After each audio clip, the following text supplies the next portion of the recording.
Okay, this will be number 4 of 4.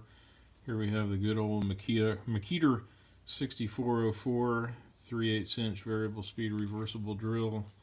That's all put back together. I put a dab of grease on the gears and buttoned it all up again. I should have ordered the little rubber boot for the trigger there, since my old one has been in tatters for a long time. But yeah, it's going to be hard to do this one-handed. Let me switch the camera to the left hand and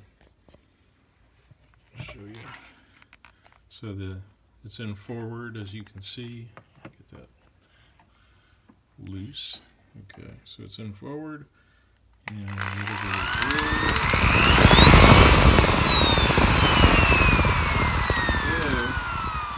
and if you didn't know this, it's always good practice to let it stop completely before you switch it to reverse. I can't explain why, but everybody says to do that. So now it's in reverse, and see the rotation slowly to the left. And this drill has been a workhorse.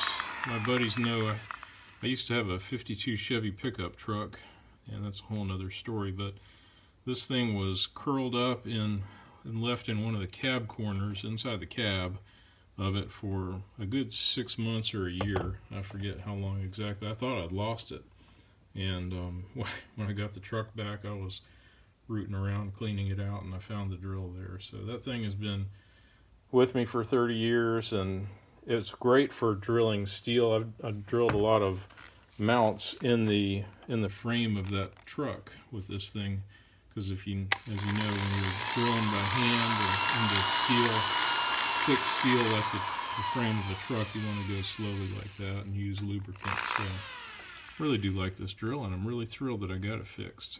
Thanks again for watching, and I'll keep you posted.